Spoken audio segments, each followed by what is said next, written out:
When billionaires divide their empires, the sharks always circle. Emma was tossed a worthless, rotting beach shack while her greedy uncle walked away with the $50 million estate. They laughed in her face, but they didn't realize the dirt beneath that crumbling shack held a secret worth 10 times the mansion. The mahogany-paneled conference room on the 42nd floor of the Boston financial district smelled of old money, expensive cologne, and thinly veiled greed. Outside, rain lashed against the floor-to-ceiling windows, but inside the temperature was perfectly controlled, much like the expressions on the faces of the Gallagher family. Arthur Gallagher, the patriarch of the Gallagher shipping and real estate empire, had passed away 3 weeks prior. He was a self-made titan, a man who had built a fortune from the ground up, outliving his competitors and, tragically, his own son. Now, his remaining heirs sat around a sprawling table, waiting like vultures for the division of a sprawling, multi-hundred-million-dollar estate. At the head of the table sat Jaden Gallagher, Arthur's surviving brother. Jaden was a man whose entire life had been funded by Arthur's brilliance, yet he wore his entitlement like a bespoke suit. Beside him sat his daughter, Camilla, scrolling through her phone with manicured fingers, visibly bored by the legal proceedings. And then there was Emma. Emma was Arthur's granddaughter. After her parents died in a plane crash when she was a teenager, Arthur had taken her in. While Jaden and Camilla had spent the last decade draining Arthur's trust accounts and throwing lavish parties in the Hamptons, Emma had actually been there for the old man. When Arthur's health rapidly declined over the last 2 years, it wasn't Jaden who spoon-fed him or sat by his bed, reading his favorite Steinbeck novels. It was Emma. She had put her career as an illustrator on hold to care for him, living quietly in the guest wing of his sprawling Berkshire mansion. Harrison Caldwell, the family's long-time estate attorney, cleared his throat. He adjusted his wire-rimmed glasses and opened the heavy leather-bound folio on the table. "If we are all ready," Harrison said, his voice a dry, practiced monotone, "I will read the final testaments and asset distributions of the late Arthur Thomas Gallagher." Jaden leaned forward, a predatory gleam in his eye. "Let's get on with it, Harrison. We all know the score," Harrison began. For 45 minutes, he listed assets that would make a lottery winner weep. The Berkshire estate, a sprawling 30-acre property with a main house modeled after a French chateau, an indoor pool, and a private helipad, was left entirely to Jaden. The liquid cash, nearly $80 million tied up in high-yield offshore accounts, went to Jaden. Camilla squealed in delight when Harrison announced she was receiving the entire fleet of vintage European cars, the penthouse apartment in Manhattan, and a trust fund structured to pay out $200,000 a month for the rest of her life. Emma sat quietly, her hands folded in her lap. She wasn't greedy. She didn't want the yachts or the penthouses. She just wanted something to remember the man who had raised her. She waited for her name. Harrison turned to the final page. He paused, his brow furrowing slightly, before looking directly at Emma. "To my granddaughter, Emma Gallagher," Harrison read, his voice dropping a register. "I leave the entirety of Parcel 42, locally known as the Gull's Nest, located on the eastern peninsula of Oakhaven Cove, Maine." Silence fell over the room. Camilla stopped texting. Jaden blinked, then let out a sharp, barking laugh. "The Gull's Nest?" Jaden scoffed, looking at Harrison in disbelief. "Are you joking? He left her the rotting shack?" "The deed and title are fully transferred to Emma," Harrison confirmed, looking uncomfortable. Emma felt the blood drain from her face. She knew the gull's nest. It was an old, dilapidated fisherman's shack on a rocky, desolate stretch of the Maine coastline. Arthur had bought it decades ago on a whim. It had no central heating, a leaking roof, and was battered year-round by brutal Atlantic storms. It was entirely uninhabitable. The property taxes were practically nothing because the town had deemed the structure a local hazard. That's it?" Emma whispered, her voice barely audible over the hum of the air conditioning. "Nothing else?" "I'm afraid so, Emma," Harrison said softly. "The will is ironclad." Jaden slammed his hand on the table, laughing so hard his face turned red. "Oh, this is priceless. You gave up your 20s to wipe his chin and push his wheelchair, and he leaves you a pile of driftwood. I always knew Arthur was a ruthless businessman, but this is his masterpiece." "Shut up, Jaden," Emma snapped, tears welling in her eyes. It wasn't about the money. It was the insult. Why would her grandfather, the man who called her his guiding light, discard her so viciously in the end? Camilla smirked, tossing her designer bag over her shoulder. "Well, Emma, look on the bright side. I hear Maine is lovely in the summer. You can paint pictures of seagulls while I'm summering in Saint-Tropez." Emma didn't wait for formal dismissals. She stood up, grabbed her coat, and walked out of the conference room. Behind her, the sounds of Jaden and Camilla celebrating their newfound, unimaginable wealth echoed down the marble hallway. She felt completely, utterly betrayed. She had nothing but $50 in her checking account, mounting student debt, and a worthless pile of rotting wood on a freezing beach. She didn't know it yet, but Arthur Gallagher hadn't lost his mind. He had left her a loaded gun, and Jaden was standing right in front of the barrel. 2 days later, Emma's 10-year-old Honda Civic rattled down a cracked, unpaved road on the edge of Oakhaven Cove, Maine. The sky was the color of bruised iron, and the biting wind coming off the Atlantic whipped her hair across her face the moment she stepped out of the car.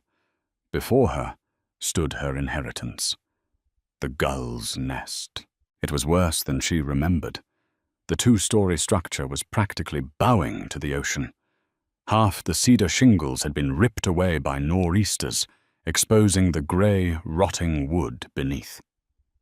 The porch sagged heavily to the left, and the front door was hanging off a single rusted hinge. The smell of dead fish, salt, and damp mildew permeated the air. "Perfect," Emma muttered, zipping her parka up to her chin. Just perfect. She carefully navigated the rotting steps, pushing the front door open. The interior was a disaster. The floorboards were spongy, water damage stained the ceiling in massive, spreading rings, and the old furniture was covered in a thick layer of dust and mouse droppings. It was a tear-down. No one in their right mind would pay even $5,000 for this nightmare. The town would probably fine her just for leaving it standing. Overwhelmed, Emma slumped against the kitchen counter and finally let herself cry. She cried for her grandfather. She cried for the years she had lost, and she cried for the terrifying reality of her future. But Emma was a Gallagher, and Gallagher women didn't wallow for long. The next morning, armed with contractor trash bags, bleach, and heavy work gloves, she started clearing the debris. If she was going to sell the lot just to get out from under the property taxes, she needed to make it look somewhat presentable. Around noon, she heard the crunch of tires on gravel. Emma stepped out onto the sagging porch. A sleek black Mercedes G-Wagon was parked next to her beat-up Honda. A man in a tailored charcoal grey suit stepped out, looking wildly out of place against the rugged, muddy backdrop of the Maine coastline. He carefully avoided a puddle and walked toward her, flashing a bright, aggressively white smile. "Emma Gallagher?" he asked, extending a hand. "Greg Sullivan. I'm a real estate developer representing a private firm. We caught wind that the title of this property recently transferred to you." Emma wiped her dirty hands on her jeans, eyeing him suspiciously. "Word travels fast." "Small town," Greg laughed smoothly. He looked up at the crumbling house and grimaced. "Look, I'll shoot straight with you, Emma. This structure is a total loss.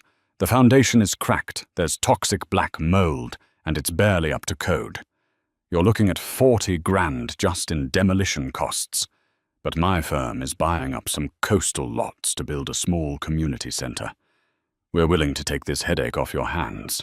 He pulled a folded document from his jacket pocket and handed it to her. Emma unfolded it. It was a cash offer. $25,000. $25,000. To Emma, right now, that was a lifeline. It would wipe out her debt and give her a cushion to start over in a new city. She looked at Greg. He was smiling, but his eyes were sharp, calculating, locked onto her, like a hawk watching a field mouse. "25,000, Emma asked. "Cash," Greg pressed, pulling a sleek pen from his inner pocket. "We can close by Friday. You just sign on the dotted line, and you never have to look at this rotting pile of wood again." Something in Emma's gut twisted. She remembered watching her grandfather negotiate business deals when she was a little girl. Arthur had always told her, if a man in a suit offers you money and tries to hand you a pen in the same breath, he's robbing you blind.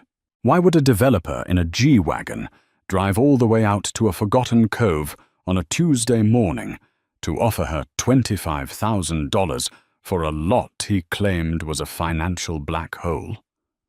"I'll think about it," Emma said, handing the contract back to him.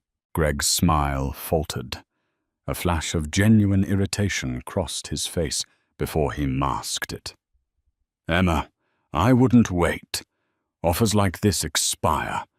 A heavy storm hits, this house collapses, and the town takes the land for unpaid hazard fines. You get nothing." "I said I'll think about it, Mr. Sullivan. Have a nice drive back to Boston." Greg glared at her, shoving the contract into his pocket. He turned on his heel, marched back to his Mercedes, and sped off, kicking up a spray of gravel. Emma went back inside, her heart pounding.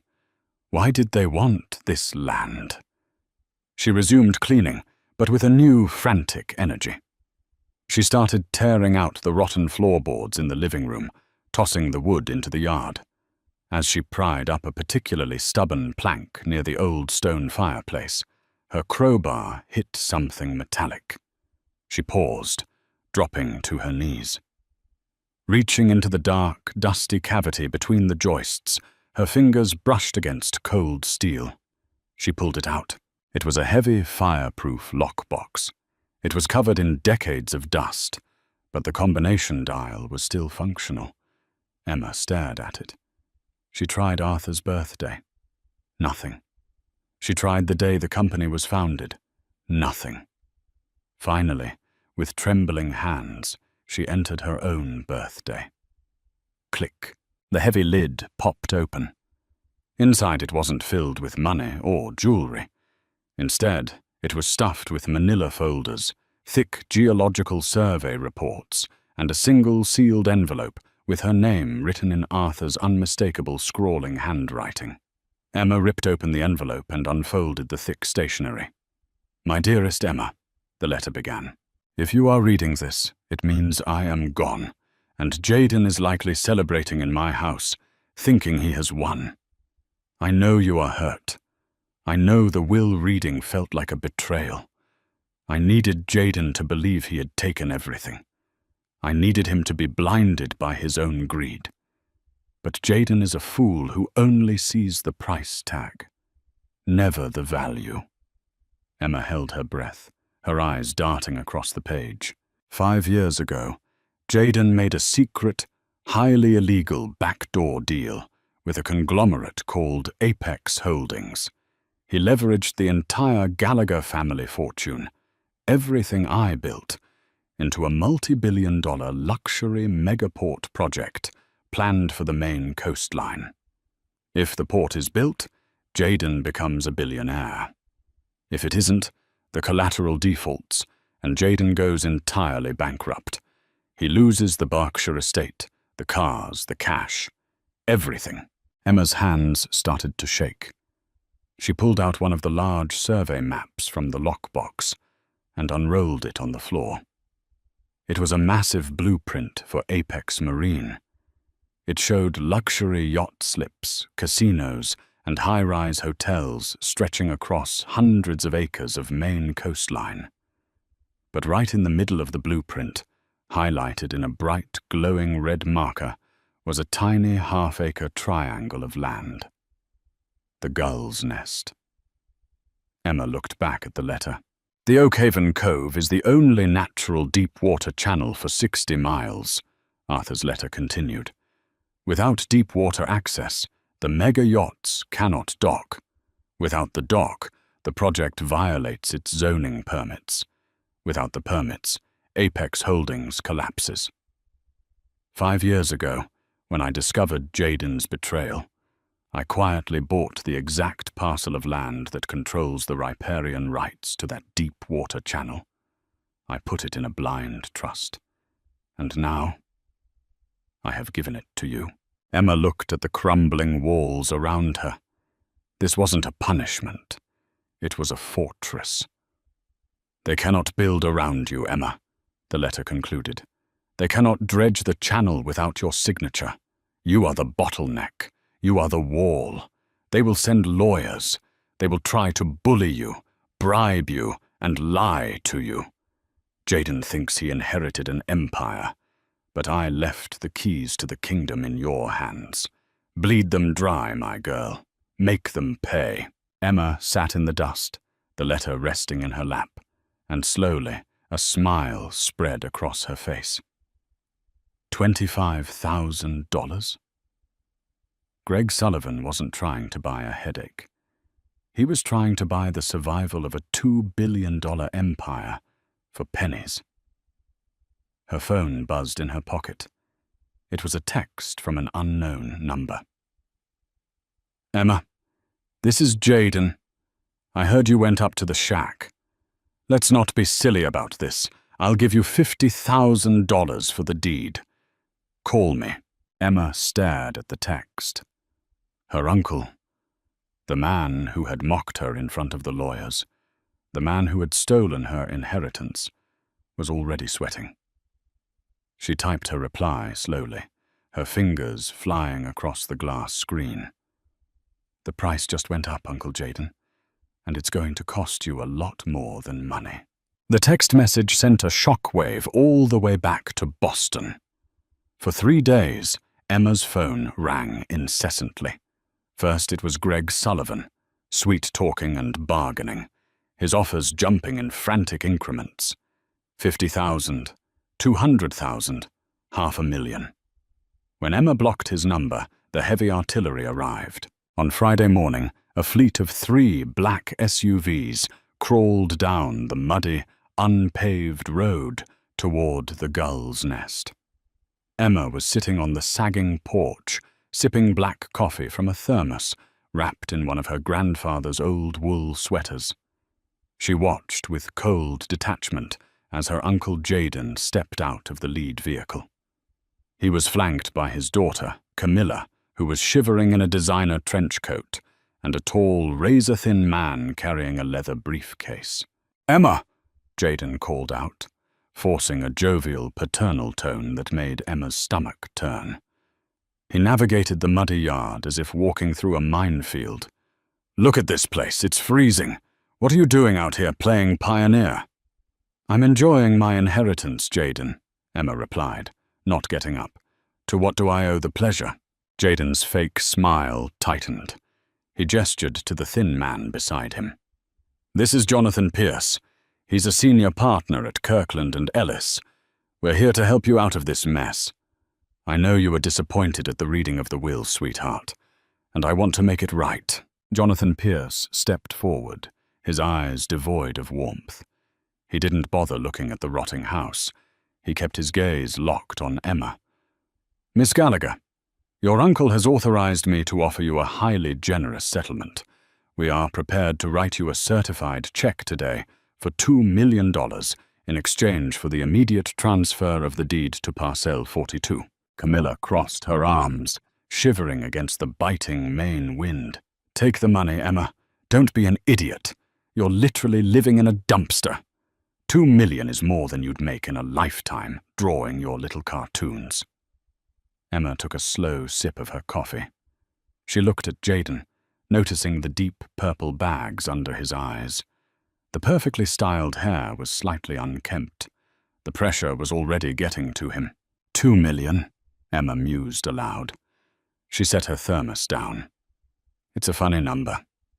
Because, according to the geological surveys I found in my grandfather's lockbox, the Oakhaven Deep Water Channel is the linchpin for the Apex Marine Megaport, a project backed by billions in private equity.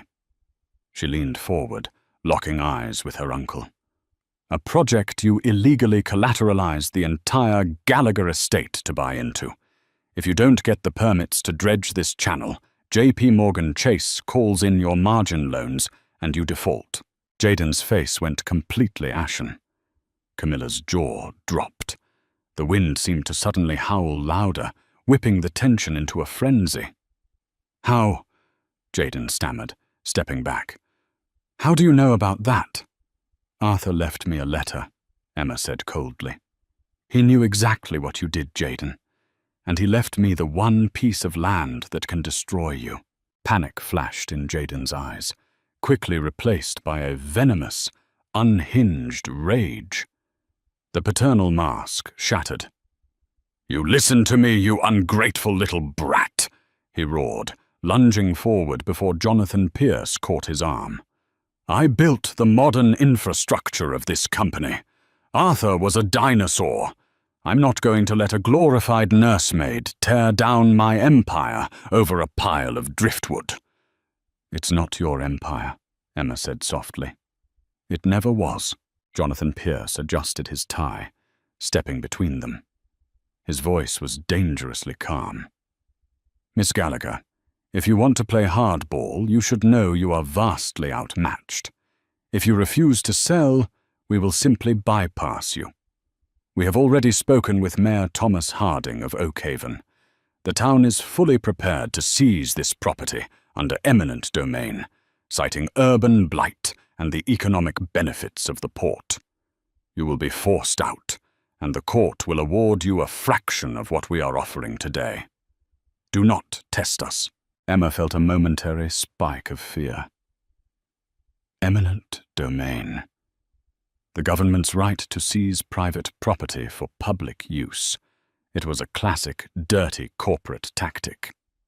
"We'll see you in court, Emma," Jaden spat, turning on his heel. "Enjoy your shack while you still have it. By the end of the month, the bulldozers will roll right over it." As the SUVs sped away, leaving Emma alone in the freezing fog, she rushed back inside. She pulled out the heavy lockbox and dumped the remaining contents onto the floor. If Arthur had anticipated the betrayal, he must have anticipated the legal loopholes.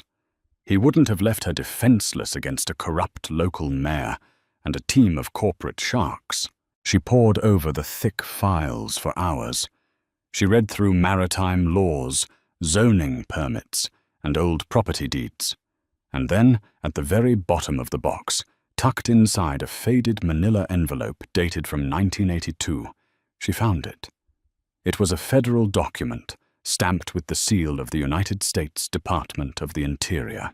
Emma read the first paragraph, and a slow, triumphant laugh escaped her lips. The sound echoed through the empty, rotting walls of the gull's nest.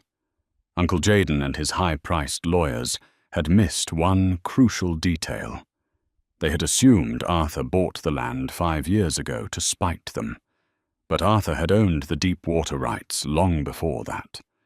And what he had done to this specific half-acre of dirt made it completely untouchable. 2 weeks later, the boardroom of Apex Holdings in downtown Boston was a pressure cooker of anxiety. Outside the glass walls, a storm was brewing, casting a grey pallor over the city. Inside, a dozen executives, bankers from J.P. Morgan Chase, and investors sat around a massive granite table. At the front of the room stood Jayden Gallagher, sweating profusely into his custom Italian collar. Camilla sat in the corner, nervously chewing on her thumbnail. Today was the deadline. If Apex Marine didn't secure the final environmental and zoning permits for the Oakhaven port by 5 p.m., the investors would pull their funding, triggering a catastrophic chain of loan defaults. Mr. Gallagher, the lead investor, a stern woman named Evelyn Vance. Wait, Evelyn Croft, Emma mentally corrected as she later recalled the scene, spoke up, checking her Rolex. We have been very patient, but we cannot release the escrow without the deep water dredging permits. Has the eminent domain claim on Parcel 42 been finalized? It has, Evelyn. I assure you, Jayden lied smoothly, wiping his brow with a silk handkerchief. Mayor Harding signed the preliminary seizure order this morning.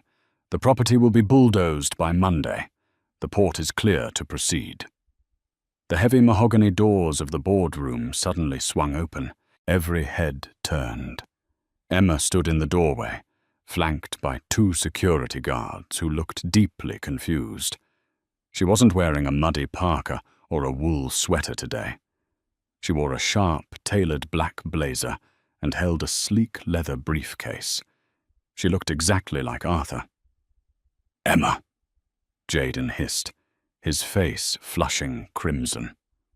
"What the hell are you doing here? Security, remove her!" "I wouldn't do that, Jayden," Emma said, her voice cutting through the room like shattered glass. She walked straight to the table, ignoring the glares of the executives. "Unless you want me to hand these documents directly to the SEC." She unclasped her briefcase and pulled out a stack of pristine, certified copies. She slid one across the granite table to Evelyn Croft and another to Jonathan Pierce, who was sitting near Jayden. "Eminent domain won't save you, Jayden," Emma announced, turning to face the room. "Because Mayor Harding has no jurisdiction over the Gull's Nest. In 1982, my grandfather discovered that Parcel 42 sits directly above a naturally occurring deep-water reef system that serves as a primary breeding ground for the endangered Atlantic sturgeon." Jonathan Pierce scrambled to read the document, his eyes widening in horror. "Before Arthur ever put the land into a blind trust," Emma continued, her voice ringing with absolute authority, "he granted a permanent, irrevocable conservation easement to the Federal Wildlife Commission. It is classified as a protected federal marine sanctuary. No local mayor can seize it. No corporation can dredge it. It is untouchable by federal law. The deep water channel is dead. And so is your port." Silence, heavy and suffocating, fell over the boardroom. Evelyn Croft looked up from the document, her face hardening into a mask of pure fury. She glared at Jayden. "Is this true? Have you been lying to us about the viability of this project?" I didn't know," Jayden stammered, looking frantically at his lawyer. "Jonathan, do something. File an injunction." Jonathan Pierce slowly closed his folder and stood up. "I'm sorry, Jayden. You can't injunct a federal wildlife sanctuary. The dredging permits are permanently void. As of this moment, Kirkland and Ellis no longer represents you." Pandemonium erupted. The bankers from J.P. Morgan Chase were instantly on their phones, initiating the margin calls. Executives were shouting. Camilla burst into tears, realizing her trust fund, her penthouses, and her vintage cars were vanishing into thin air. Jayden collapsed into his chair. his hands shaking violently as the empire he had stolen crumbled into dust before his very eyes. He looked up at Emma, completely broken. "You ruined me," he whispered, a tear escaping his eye. "Arthur's own blood. You destroyed the family." "No, Jaden," Emma said quietly, packing her briefcase. "You destroyed yourself. Grandpa just gave me the shovel." She walked out of the boardroom, leaving the chaos behind her. 6 months later, the financial wreckage was absolute. Jaden's assets were entirely liquidated to cover the massive debts incurred by the failed Apex Marine project. The yachts were repossessed. The Manhattan penthouses were auctioned off. Jaden and Camilla were forced to move into a small rented apartment in Queens, stripped of the Gallagher name and the wealth they had so viciously hoarded. But the crown jewel of the liquidation was the Berkshire estate, the sprawling 30-acre chateau where Arthur had lived and where Emma had cared for him. Because it was foreclosed upon in a rush, it went to a private bank auction. Emma stood on the pristine, manicured lawn of the Berkshire estate, watching the morning sun rise over the French chateau roof. The air was crisp, but there was no bitter ocean wind here. She held a steaming mug of tea, feeling a profound sense of peace. Using a loan secured against the pristine, protected and incredibly valuable land of Parcel 42, which environmental groups had paid handsomely to help maintain, she had attended the bank auction anonymously. She had bought her grandfather's house back for pennies on the dollar. As Emma walked up the grand marble steps and unlocked the heavy oak doors of her true inheritance, she looked up at the sky and smiled. The old man hadn't just left her a crumbling beach house. He had left her a lesson, a weapon, and ultimately, a way home. What a brilliant trap set by a grandfather who knew exactly how greedy his family truly was. Sometimes the most worthless-looking things hold the greatest power when you know how to use them. Have you ever been underestimated only to prove everyone wrong? Let us know your thoughts on Emma's ultimate revenge in the comments below. If you loved this story of justice and karma, make sure to hit that like button, share it with your friends, and subscribe to our channel for more incredible real-life dramas.